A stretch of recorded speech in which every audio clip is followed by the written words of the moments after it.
Chapter 1. The Perfect Lie. Lincoln Walters had built his life on reading people.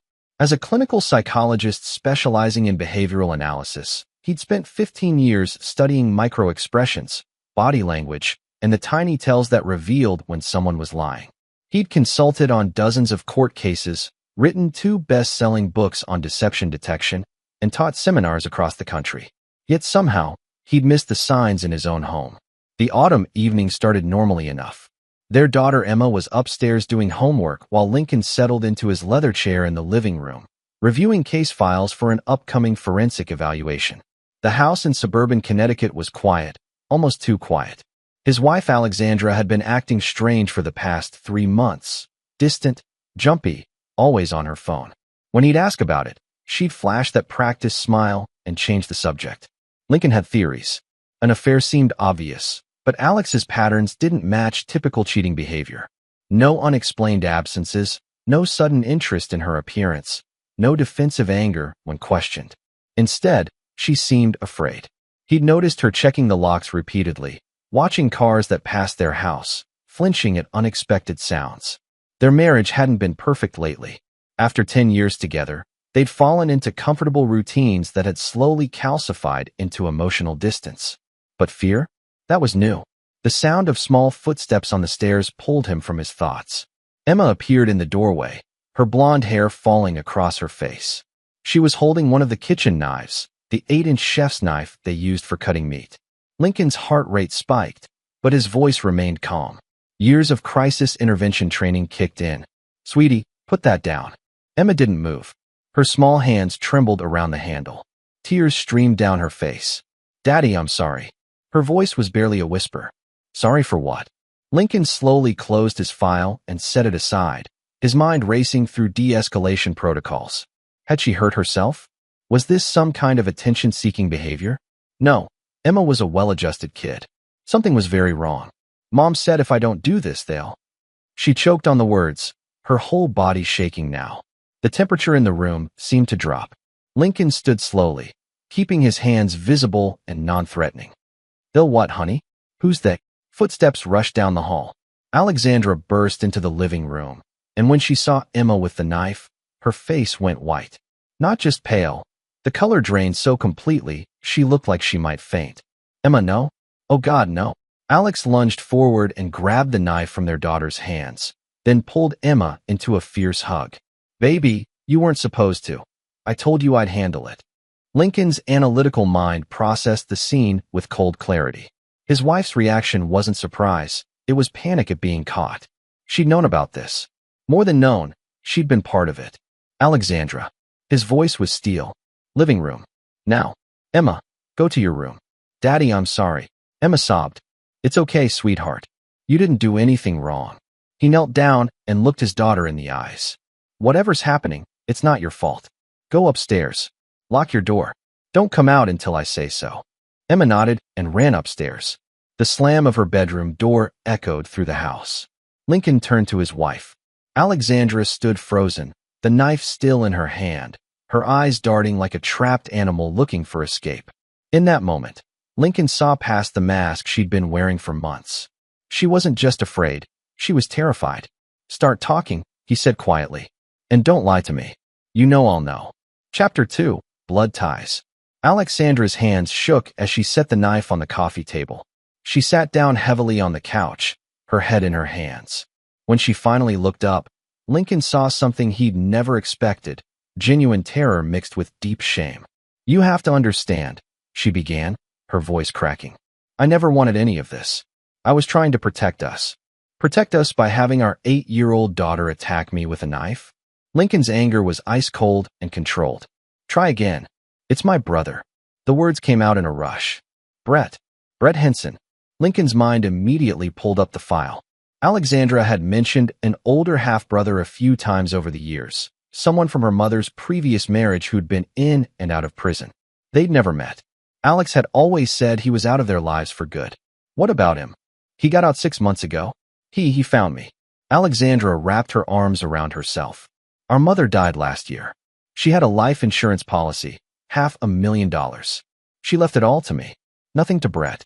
"Let me guess," Lincoln said. "He wants his cut." It's worse than that.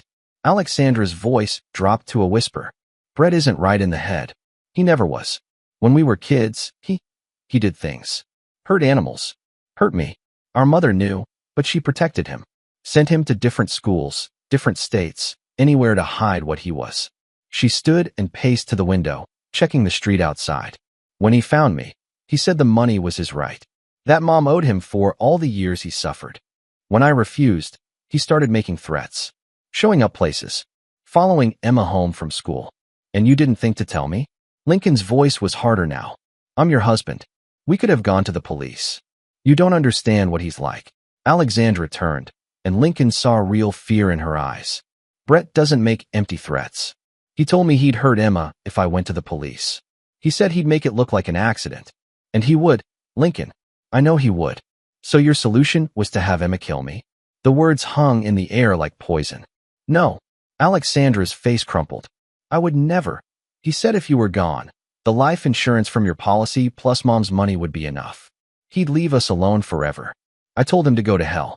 But then he started showing Emma pictures. Her voice broke. Pictures of what he could do. What he'd done to animals. He somehow got to her at school, showed her these horrible things, and told her that's what would happen to me if she didn't help. He's been manipulating her, Lincoln. Our baby girl has been carrying this weight for weeks. Lincoln's fists clenched. Whatever was happening between him and Alexandra, Emma was innocent. And someone had terrorized his little girl. That changed everything. Where is he now? I don't know. He calls from different numbers. Shows up randomly. The last time I saw him was 3 days ago. He gave me an ultimatum. 1 week to handle the problem, or he'd handle it himself. Lincoln walked to his study and returned with his laptop. His fingers flew across the keyboard. Brett Henson, born 1985, convicted of aggravated assault in 2012, served 8 years. Before that, juvenile record sealed. He looked up. But I have friends who can unseal things. What are you doing? What I should have been doing months ago if you trusted me enough to tell the truth. Lincoln's voice was cold. I'm going to find your brother. And then I'm going to destroy him. You can't. He's dangerous. So am I. Lincoln met her eyes. You seem to have forgotten what I do for a living, Alex. I don't just read people. I've interviewed serial killers, diagnosed psychopaths, worked with the FBI on behavioral profiles. Your brother is a textbook case. Antisocial personality disorder, probably with sadistic features. He's predictable. He stood and moved toward the stairs. I'm going to check on Emma. Then you're going to tell me everything. Every conversation, every threat, every time he's contacted you. We're going to map his pattern. And then we're going to end this. How? Alexandra's voice was small. Lincoln paused on the stairs. When he turned back, there was something new in his expression. Something hard and calculating that Alexandra had never seen before. You wanted to protect our family by playing his game. That was your mistake. We're not going to play his game. A thin smile crossed his face. We're going to play mine. Chapter 3, The Monster's Pattern. Lincoln sat across from Emma in her bedroom, his heart breaking at the dark circles under her eyes. She'd clearly been losing sleep over this for weeks. His little girl had been carrying a nightmare, and he'd been too absorbed in his own analysis of Alexandra's behavior to see it. Tell me about the man who talked to you, he said gently. Start from the beginning. Emma clutched her stuffed rabbit. He was waiting by the playground after school. 3 weeks ago. He said he was Uncle Brett, and that mom sent him to pick me up. Lincoln felt rage building in his chest, but kept his voice calm. What did he look like? Tall. He had dark hair and really light blue eyes. They were scary eyes, Daddy. Like ice. She shuddered. He smelled like cigarettes. And he had a tattoo on his neck, a snake. Professional detachment was impossible now. This man had approached his daughter. Had shown her God knows what. Lincoln's hands clenched, but he forced them to relax. Did he ever touch you? No. But he showed me his phone. Pictures of dead cats and dogs. He said that's what happens to people who don't listen to him. Then he said Mom was in trouble and only I could save her. Tears rolled down her face. I'm sorry, Daddy. I didn't want to hurt you. I love you. But I was so scared. Lincoln pulled her into a hug. You have nothing to be sorry for. You're the bravest kid I know. And I promise you, that man will never scare you again. After Emma finally fell asleep, Lincoln went downstairs. Alexandra was waiting in the kitchen, surrounded by scraps of paper, notes she'd kept of Brett's contacts. Over the next 2 hours, Lincoln built a profile. Brett's pattern became clear. He was methodical but arrogant. He called from burner phones, but always during specific time windows, morning and late evening. He'd been spotted near their house, Emma's school, and Alexandra's yoga studio. He was establishing dominance through fear, a classic intimidation tactic. He's staying local, Lincoln concluded. Somewhere within a 10-mile radius. Probably a motel, nowhere that requires real ID or background checks. He pulled up a map on his laptop and marked the locations where Brett had been seen. Look, every sighting is on the eastern side of town. He's not crossing to the west. That's his comfort zone. How does that help us? Because people are creatures of habit, even predators. Especially predators. Lincoln zoomed in on 3 budget motels in the pattern zone. Tomorrow, I'm going to find him. And then what? Lincoln, he's dangerous? Yes. Violent? Absolutely. Smart. Lincoln's smile was cold. No. He's operating on pure aggression and intimidation. He thinks he's in control because he scared you. But fear only works if the other person values what you're threatening. What does that mean? It means Brett made a mistake. He went after Emma. He put his hands in the lion's cage. And now he's going to find out what happens when the lion bites back. Alexandra stared at her husband. There was something different about him, a hardness she'd never seen. The mild-mannered psychologist was gone, replaced by something calculating and dangerous. What are you planning? Brett thinks he's hunting us. He's wrong. Lincoln closed his laptop. Starting tomorrow, I'm hunting him. And unlike him, I know exactly what I'm doing. He stood and headed for his study. Get some sleep. And Alex? Next time you have a problem, you come to me first. We're married.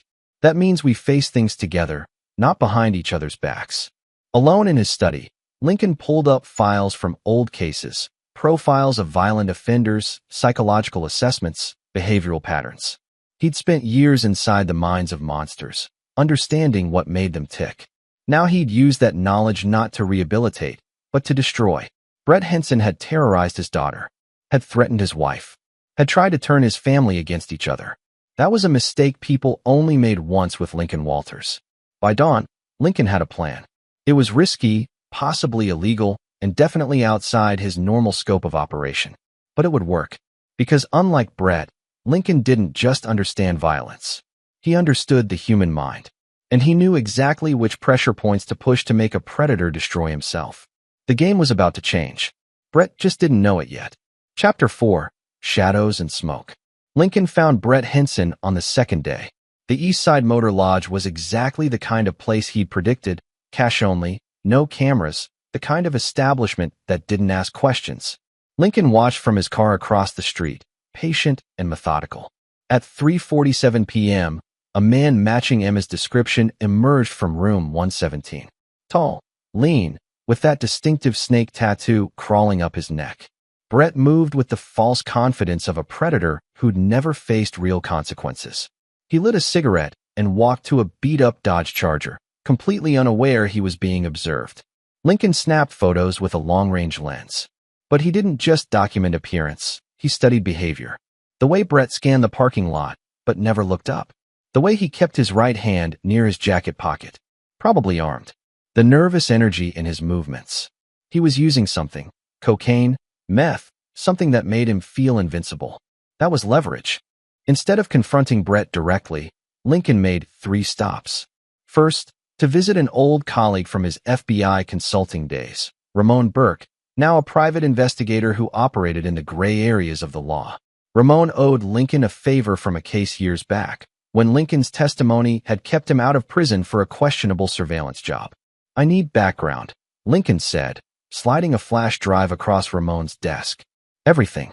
Financials, known associates, parole officer, habits, vices. Especially vices. Ramon studied the photos. Brett Henson. I know this asshole. He's been making noise in the East Side drug scene since he got out. Small-time dealer, big-time mouth. He looked up. What's your interest? He threatened my family. Ramon's expression hardened. He had 3 kids of his own. Say no more. Give me 24 hours. Second stop was Marcus Chun, a former patient who'd become a friend. Marcus ran a martial arts gym downtown and had connections throughout the city's underground economy. Lincoln had helped Marcus work through PTSD from his military service, never charging him a dime. I need information on someone, Lincoln said. Quietly. Marcus listened to the description. Snake tattoo? Yeah, I've seen him. Came in a few weeks ago trying to recruit for some debt collection gig. I threw him out, got a bad vibe. What? He's blackmailing my wife. Terrorizing my daughter. Marcus's jaw tightened. What do you need? Eyes and ears. If he makes moves, if he meets anyone, I want to know. Consider it done. The third stop was the most important and the most dangerous. Lincoln drove to a warehouse district where the law enforcement presence was minimal. He met with Oscar Bonilla, a defense attorney who'd crossed paths with Lincoln in several court cases. Oscar had a reputation for representing the worst of the worst, but he was also a pragmatist who understood leverage. I have a proposition, Lincoln said. Hypothetically speaking. Oscar smiled. I like hypotheticals. If someone were being blackmailed by a violent ex-convict, and if traditional law enforcement couldn't help because the victim feared retaliation, then one might need creative solutions, Oscar finished. Go on. Lincoln laid out the situation, not as a psychologist seeking help, but as a man willing to do what was necessary.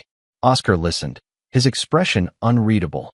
Your hypothetical person is smart to be careful, Oscar finally said. Brett Henson has connections. Not big ones, but enough. His parole officer, Kenneth Sweeney, is notoriously lazy. Won't lift a finger unless there's ironclad evidence. And in cases like this, there never is until it's too late. What if there was evidence? What kind of evidence? Lincoln smiled. The compelling kind. He left Oscar's office with something valuable, the name of Brett's drug supplier, a man known only as Antoine. More importantly, he learned that Brett was into his supplier for almost $10,000. Debt was power. That night, Ramon called with the full report. Brett's financials were a disaster, gambling debts, drug debts, maxed out credit cards. He was desperate. The insurance money wasn't just greed, it was survival. He'd die before paying it off otherwise. Here's the interesting part, Ramon said. Your brother-in-law has been in contact with someone named Nona Esparza. She's a lawyer, handles insurance claims and estate disputes. Looks like he was trying to contest your mother-in-law's will. Can he? Doubtful. But Esparza is known for dragging things out, racking up legal fees. My guess? He hired her to tie up the money in court, figured he'd pressure your wife while it was tied up in litigation. Lincoln processed this. So even if Alexandra gave him the money, it's not accessible yet. Exactly. Which means he has nothing to lose. He'll escalate. Lincoln felt a chill. He's going to make another move soon. What's your play? I'm going to give him exactly what he wants. And then I'm going to take everything from him. The pieces were falling into place. But Lincoln needed one more element. He needed to get inside Brett's head, really inside. Tomorrow, he'd do something risky. He'd make contact. Not to negotiate. To set the trap. Chapter 5. The Devil You Know. Lincoln called the number Brett had used to contact Alexandra. It rang 4 times before connecting. Who's this? Brett's voice was rough, suspicious. Lincoln Walters. Your brother-in-law.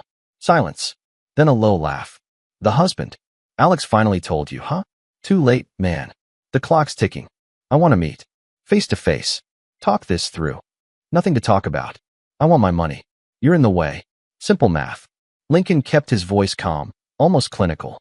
Actually, there's a lot to discuss. Starting with the fact that you manipulated my 8-year-old daughter. That makes this personal. Oh, he's got some balls on him. Brett's laugh was harsh. Yeah, I talked to the kid. Cute little thing. Cried real nice when I showed her those pictures. Want to know what I told her? Rage burned in Lincoln's chest, but his voice remained steady. I know exactly what you told her. I also know about your debt to Antoine. $10,000. Your lawyer fees to Nona Esparza. Your gambling problem. You're not doing this for revenge. You're drowning and looking for a life raft. The line went quiet.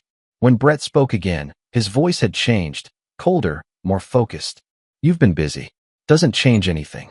It changes everything. Because I'm going to help you. Bullshit. You want money. I want my family safe. There's a deal to be made here. Lincoln let that hang. Meet me tomorrow. Public place. Just talk. If you don't like what I offer, walk away. But at least hear me out.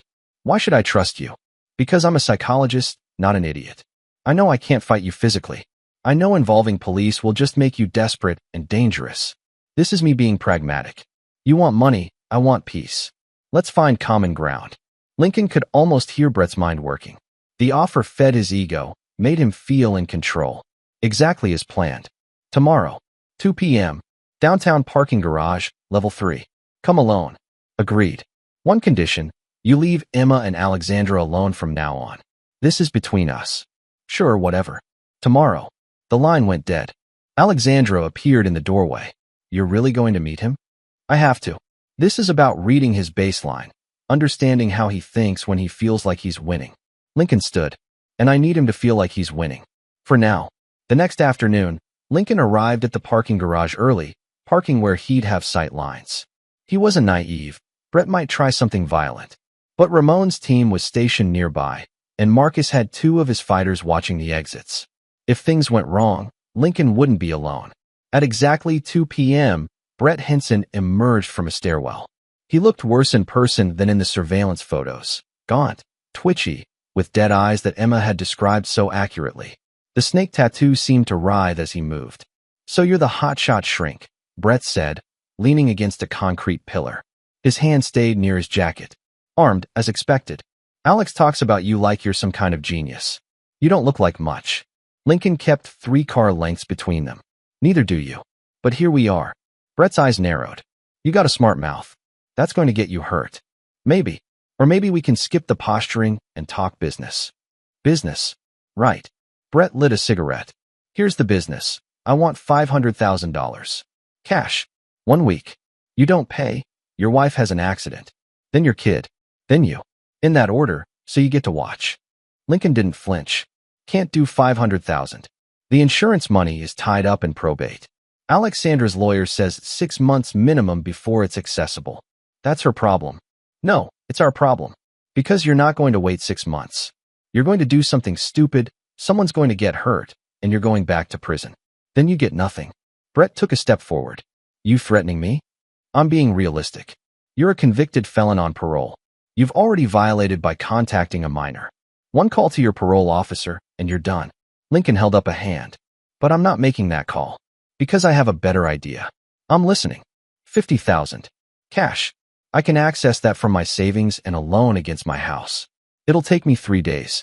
You take it, disappear, and we never see you again. Brett laughed. 50,000? Are you high? That doesn't even cover what I owe. It covers enough to stay alive. Take it and start over somewhere else. Or roll the dice on maybe getting the full amount in 6 months while dodging everyone you owe. Your choice. The calculation played across Brett's face. Lincoln watched every micro-expression. Greed, anger, suspicion, and underneath it all, fear. Brett was more desperate than he'd let on. 75. 3 days. 60. And you sign an agreement that you'll never contact any of us again. An agreement? Brett sneered. What am I buying a car? It's called leverage. You sign, you get the money. You break the agreement. I have legal grounds to act.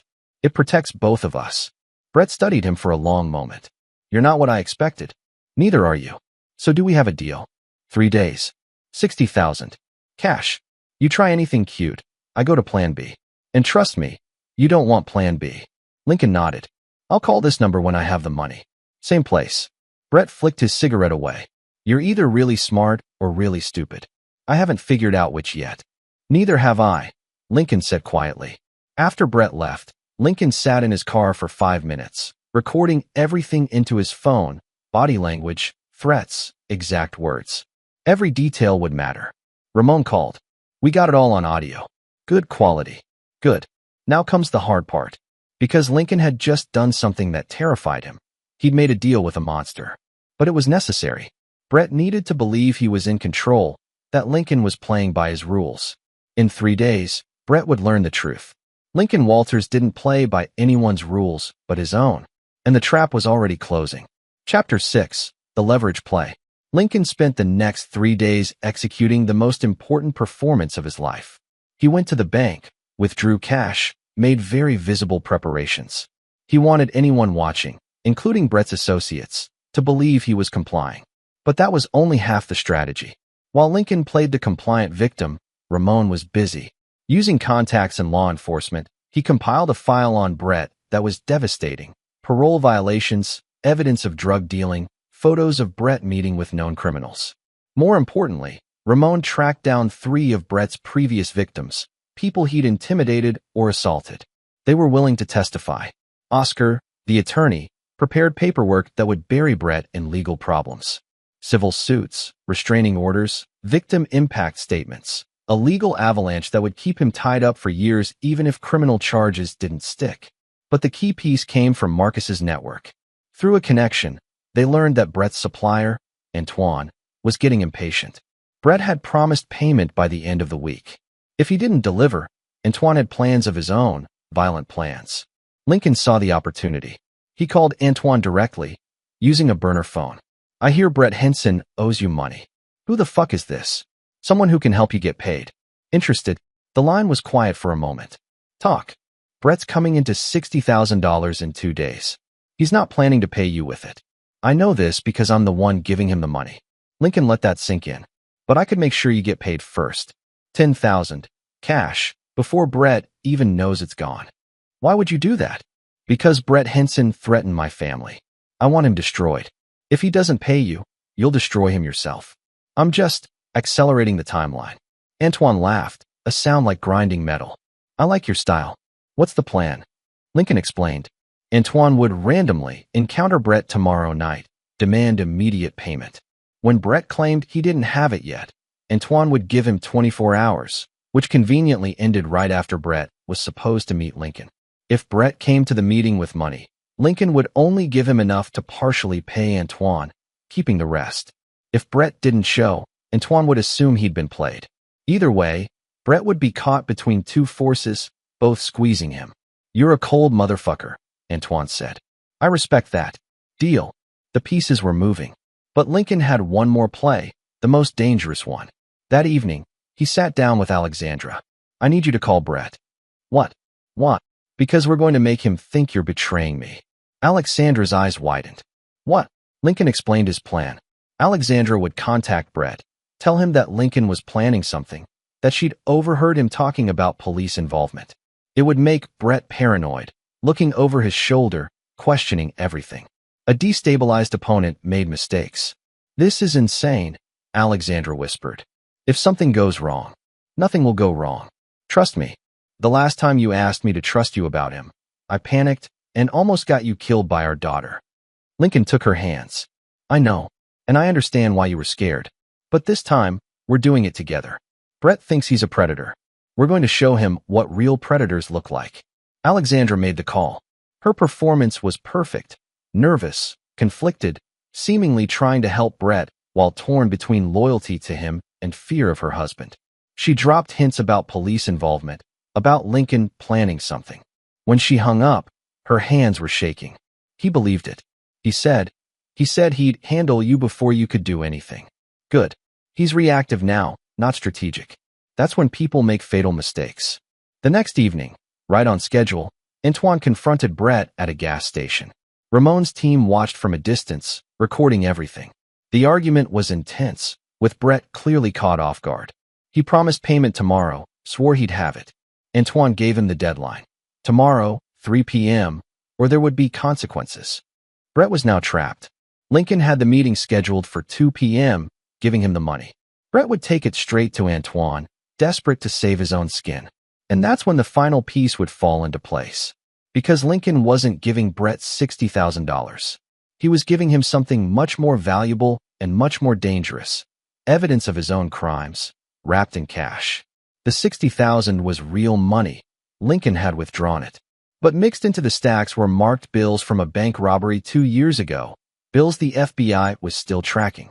Ramon had acquired them through his connections, bills that had been flagged in the federal database.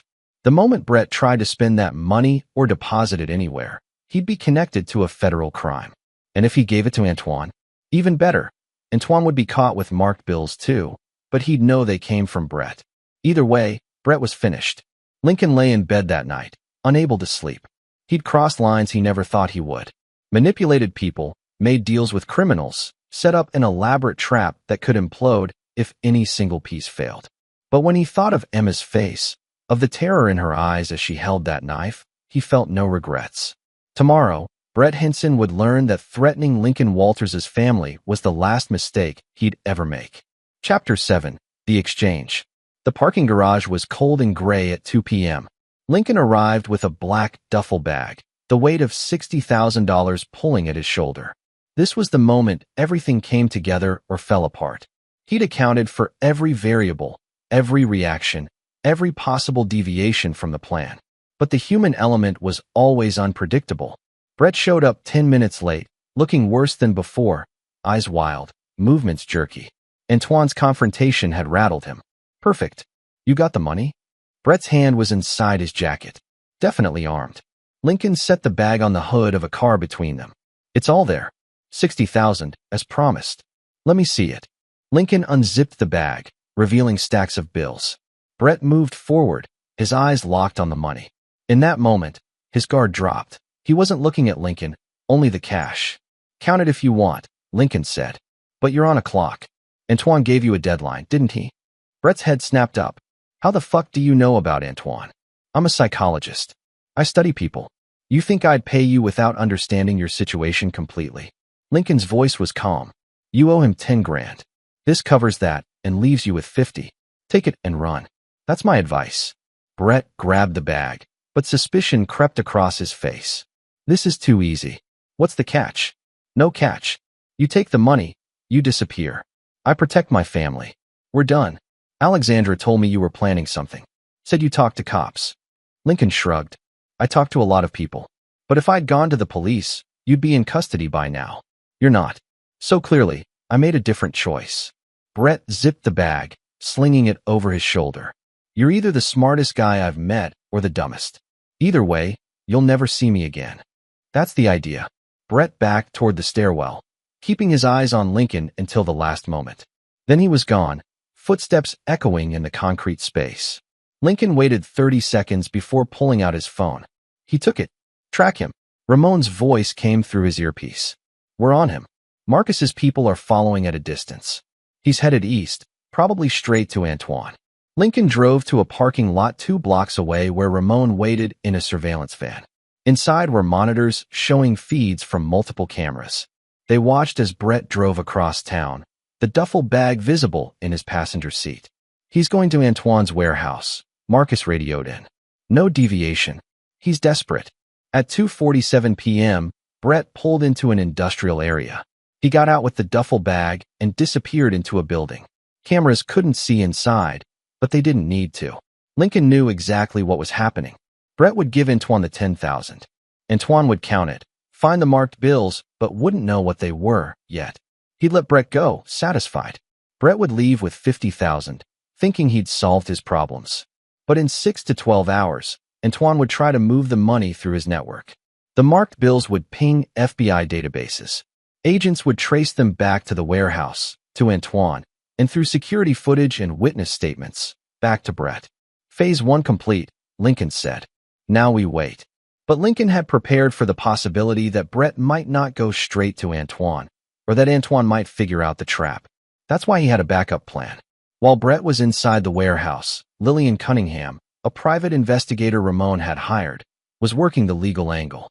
She delivered packets to Kenneth Sweeney, Brett's parole officer, containing evidence of his violations, photos of him near Emma's school, recordings of his threats, witness statements from Alexandra. It was overwhelming and undeniable. Separately, copies went to Detective Nicole Flores, who'd worked cases with Lincoln before. Nicole had been looking for a reason to bring in Brett for months. He was suspected in several assaults, but evidence had been thin. Lincoln's package gave her everything she needed. By 4 p.m., there was a warrant out for Brett's arrest for parole violations and child endangerment. By 5 p.m., Antoine discovered the marked bills when one of his dealers tried to deposit cash and got flagged by a bank teller. Antoine was smart enough to know he'd been set up. His people were already looking for Brett. Brett Henson was now being hunted by both the law and the criminal underworld he'd tried to play. Lincoln's phone rang. It was an unknown number. You set me up, you son of a bitch. Brett's voice was pure rage. The money was marked. Antoine's going to kill me. I told you to take the money and run, Lincoln said calmly. You should have listened. I'll kill you. I'll kill your whole family. No, you won't. Because right now, every law enforcement agency in the state is looking for you. Your parole officer has issued a warrant. Detectives have evidence of you threatening my family. And Antoine knows you tried to pay him with marked bills, which means he thinks you tried to get him arrested. Silence on the line. You're finished, Brett. Turn yourself in. It's your only chance. Fuck you. I'm coming for. The line went dead. Lincoln turned to Ramon. He's desperate and cornered. He'll try something stupid. Your house is secured. Marcus has people watching Alexandra and Emma. He can't get near them. He doesn't need to get near them to be dangerous. Lincoln's jaw tightened. Where would he go? Where would someone like him go when everything falls apart? Ramon pulled up a map. His patterns show he avoids the west side. Stays east. Comfort zone. He zoomed in. If he's completely desperate and can't think straight, he'll go somewhere familiar. Somewhere he feels safe. The motel, Lincoln said. He'll go back to his room. It's the only territory he controls. They drove to the East Side Motor Lodge, arriving just as the sun set. Police units were already staged a block away. Detective Flores had the same idea. But they were holding position, waiting for confirmation Brett was inside. Lincoln got out of the van. Ramon grabbed his arm. What are you doing? Ending this. Lincoln, he's armed and unstable. That's a lethal combination. I know. That's why I'm going in. If police storm the room, there's a shootout. People could get hurt. But if I go in, if I talk to him. Lincoln pulled away. I've de-escalated dozens of situations worse than this. Let me try. Against every protocol and better judgment, Detective Flores agreed, but only because she trusted Lincoln's expertise. He'd walk to the door, try to talk Brett into surrendering. If it went wrong, tactical units would breach immediately. Lincoln walked across the parking lot, his heart pounding but his hands steady. He knocked on the door of room 117. Brett, it's Lincoln. I'm unarmed. I just want to talk. Silence. Then the door cracked open. Brett's face appeared, haggard and wild. He had a gun in his hand. You came here to gloat? I came here to give you a choice. Surrender now, and you'll face charges, but you'll live. Run, and Antoine finds you first. Or worse, you do something that gets you killed by police. Is that really how you want this to end? Brett's laugh was broken. You destroyed me. You fucking destroyed me. You destroyed yourself. You threatened a child. My child. What did you think would happen? I just wanted what was mine. That money was supposed to be mine. It was never yours. And the way you tried to get it. Lincoln shook his head. There's no coming back from that. Brett raised the gun, pointing it at Lincoln. Every instinct screamed at Lincoln to run, but he stood his ground. Shoot me, and you prove you're exactly what everyone says you are. A monster. Is that how you want to be remembered? Brett's hand shook. Behind Lincoln, he could hear officers moving into position. This was the critical moment. Or you can put the gun down, turn yourself in, and maybe, someday, find a way to be something better than what you are right now. Tears streamed down Brett's face. The gun wavered. For a moment, Lincoln thought he'd succeeded, thought he'd talked him down. Then Brett smiled, a horrible broken smile. Tell Alex I'm sorry. And he raised the gun to his own head. No. Lincoln lunged forward, but it was too late. The shot echoed across the parking lot, and Brett Henson's body crumpled to the ground. Chapter 8. Aftermath. The next hours were a blur of police statements, forensic teams, and the controlled chaos that followed any death scene. Lincoln sat in the back of Ramon's van, a blanket around his shoulders despite not being cold, watching the coroner's van drive away with Brett's body. He'd wanted justice, not death. Wanted Brett to face consequences, to be held accountable by the legal system. But Brett had chosen a different ending. Detective Flores sat down beside him. You did everything right. You tried to talk him down. This isn't on you, isn't it? Lincoln's voice was hollow. I set up the trap. I backed him into a corner where he felt he had no way out. He always had a way out, surrender. He chose not to take it. She put a hand on his shoulder. You protected your family. That's what matters. But it didn't feel like victory. It felt like watching a train wreck in slow motion, knowing it was inevitable, but helpless to stop it. Alexandra arrived with Marcus, who'd been watching over her and Emma. She ran to Lincoln, wrapping her arms around him. Oh God, are you okay? They said there was a shooting. I'm fine. It's over. He held her tight. Brett's gone. Did you? He did it himself. At the end, when he had a choice, he chose to end it his own way. They stood in the parking lot as police finished their work, wrapped in each other's arms, the weight of everything that had happened crushing down on them. The next few days were consumed with bureaucracy. The marked bills led to an FBI investigation of Antoine's operation, which netted dozens of arrests. Kenneth Sweeney, the parole officer, was investigated for negligence in monitoring Brett. Nona Esparza, the lawyer, was questioned about her relationship with Brett and potential ethics violations. Alexandra's mother's estate was finally settled, the insurance money released. She donated half of it to organizations helping victims of domestic violence and created a fund for children who'd been traumatized by family violence.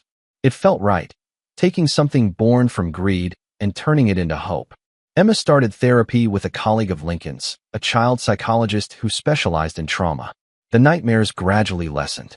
She stopped flinching at loud noises. Slowly, she started to smile again. But the scars remained. For all of them. One evening, 2 weeks after Brett's death, Lincoln sat in his study reviewing notes from a case. Alexandra appeared in the doorway. "Can we talk?" He set aside his work.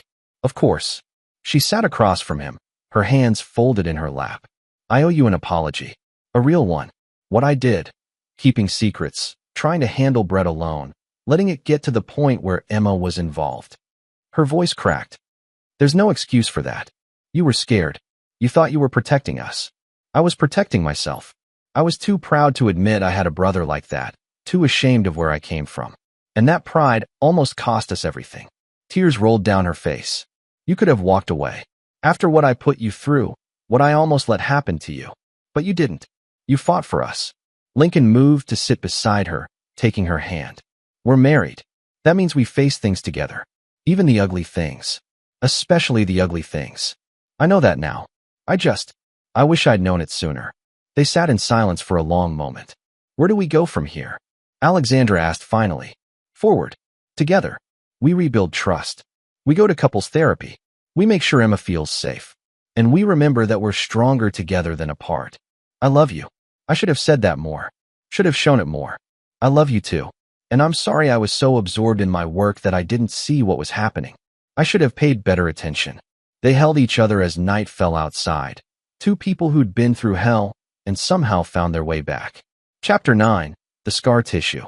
3 months later, life had found a new rhythm. Not the same as before. That was impossible. But something different. Something more honest. Emma was doing better. Her therapy sessions were productive, and she'd even made a new friend at school, a girl named Brittany, whose family had also dealt with trauma. They understood each other in ways others couldn't. Alexandra had quit her previous job and started working with a nonprofit that helped families escape domestic violence situations. She said she wanted to turn her guilt into action, wanted to help others avoid what she'd put her own family through. Lincoln continued his work, but with a new perspective. He'd seen firsthand how quickly comfortable lives could shatter, how monsters didn't always look like monsters from the outside.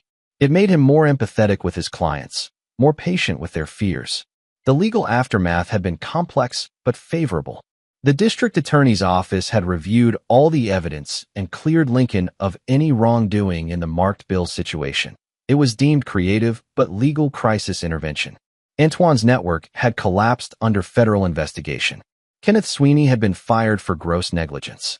But some questions lingered.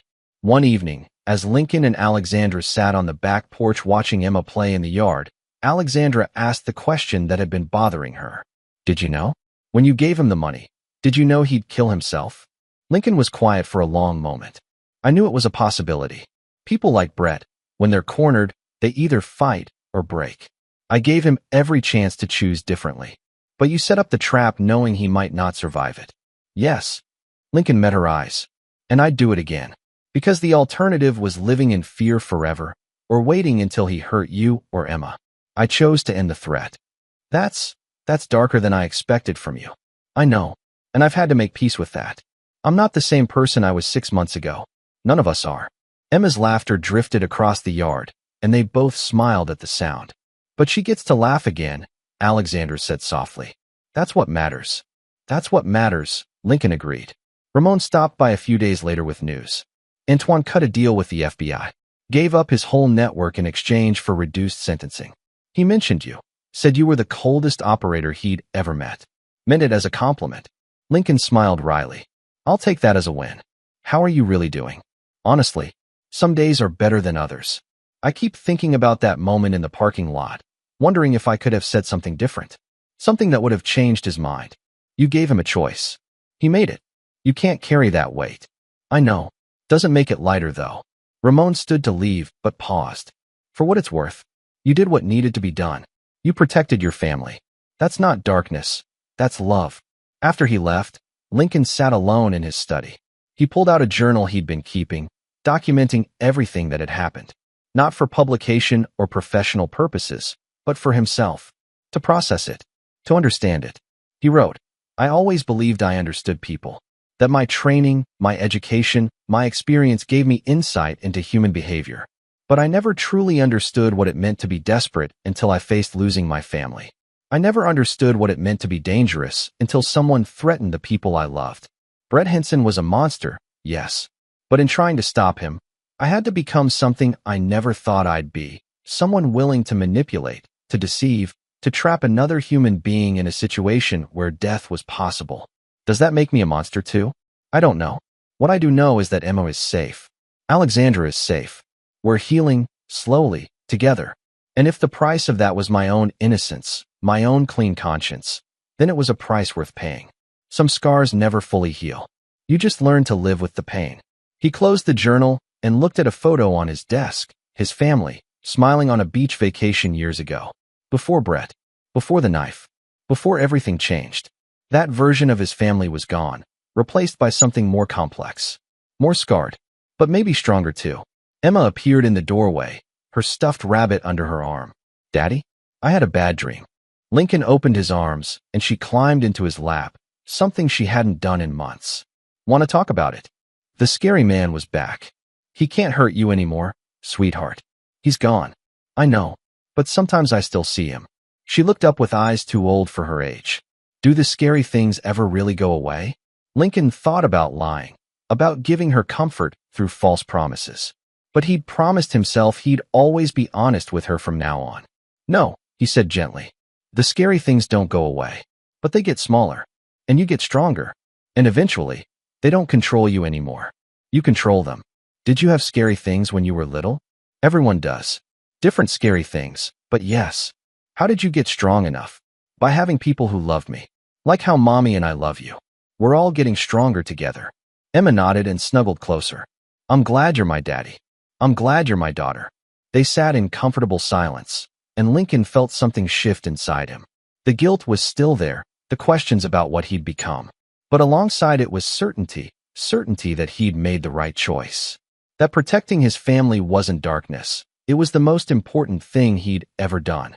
A few weeks later, Lincoln received a letter. It was from Eula Stafford, Brett's ex-girlfriend, someone he'd abused years ago. She'd read about Brett's death in the papers. The letter was short. I don't know if you'll understand this, but I need to thank you. Brett ruined my life for years. I lived in fear even after he went to prison. Knowing he's gone, it's like I can finally breathe. What you did, standing up to him, it gave me courage. I'm in therapy now. I'm rebuilding. I know it's complicated and I know it ended badly, but you stopped him from hurting anyone else. That matters. Thank you. Lincoln folded the letter carefully and put it in his desk drawer. He hadn't done this for thanks or recognition, but knowing that his actions had freed others from fear, it helped. The seasons changed. Winter came, then spring. The Walters family healed slowly, like a broken bone that had to be set properly before it could mend. There were setbacks, nightmares, arguments, moments when the trauma resurfaced. But there were also moments of joy, of laughter, of normalcy. One evening, almost a year after the parking lot confrontation, Lincoln and Alexandra sat on the back porch again. Emma was inside doing homework, music playing from her room. I've been thinking, Alexandra said, about us, about what we've been through. And we're not the same people we were. But maybe that's okay. Maybe we're better versions now. More honest. More real. Lincoln took her hand. I was so angry at you. For months. For lying. For almost getting me killed. For involving Emma. But I've realized. I wasn't perfect either. I was so focused on my work, on my reputation, on being the expert, that I forgot to be present. To be a husband. A father. We both made mistakes. We did. But we're fixing them. Together. Alexandra leaned her head on his shoulder. Do you think Emma will be okay? Really okay? I think she'll carry this with her forever. But I also think she'll use it to become someone extraordinary. Someone who understands darkness but chooses light. Someone who's been broken but refuses to stay that way. Like her father.